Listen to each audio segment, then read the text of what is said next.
হিলদল ভাঙি বিজেপিত আজি শতাধিকৰ যোগদান।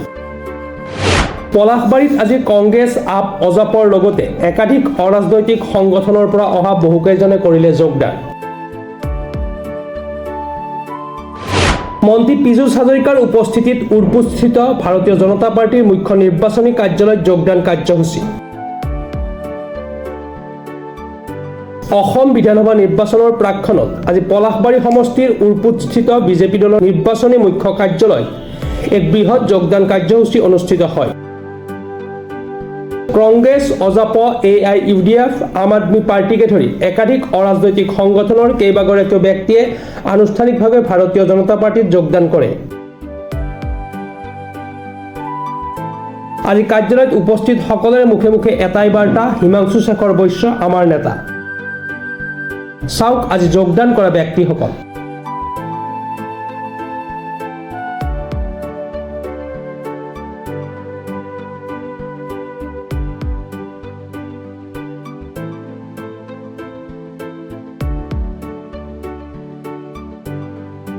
আজি পলাশবাৰী সমষ্টিৰ অন্তৰ্গত এইসকল বিভিন্ন দলৰ সদস্যই যোগদান কৰে বিজেপি দলত।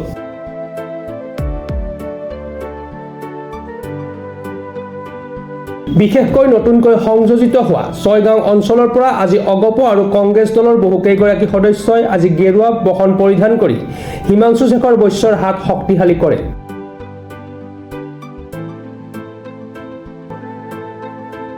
আজিৰ অনুষ্ঠানত মন্ত্ৰী পীযুষ হাজৰিকাৰ সৈতে একেখন মঞ্চতে উপস্থিত আছিল ৰমেন্দ্ৰ নাৰায়ণ কলিতা, ডক্টৰ কমলাকান্ত কলিতাকে ধৰি বহুকেইগৰাকী জ্যেষ্ঠ নেতা। উল্লেখ্য যে পীযুষ হাজৰিকাই পুনৰবাৰ ভাৰতীয় জনতা পাৰ্টিৰ চৰকাৰ গঠন কৰি সমগ্ৰ ৰাজ্যতে উন্নয়নৰ ধাৰা অক্ষুণ্ণ থাকিব বুলি মন্তব্য কৰে।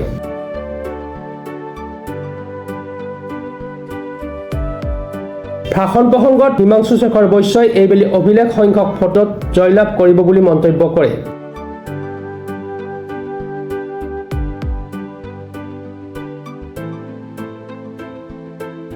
বিগত 10টা বছৰে বিজেপিৰ দখলত থকা সমষ্টিত এইবাৰ প্ৰাৰ্থীৰ যুৱ নেতা হিমাংশু শেখৰ বৈশ্যই ইতিমধ্যে সমষ্টিটোৰ বিভিন্ন প্ৰান্তৰ লোকৰ বিশ্বাস বুটলিবলৈ সক্ষম হৈছে।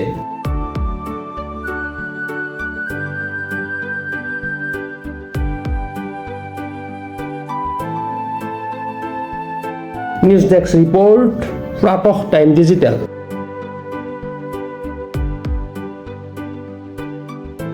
শদিয়াৰ পৰা ধুবুৰীলৈ, বৰাকৰ পৰা ব্ৰহ্মপুত্ৰলৈ সকলোৰে মাজত চিনাকি এটা নাম প্ৰাতঃ টাইম।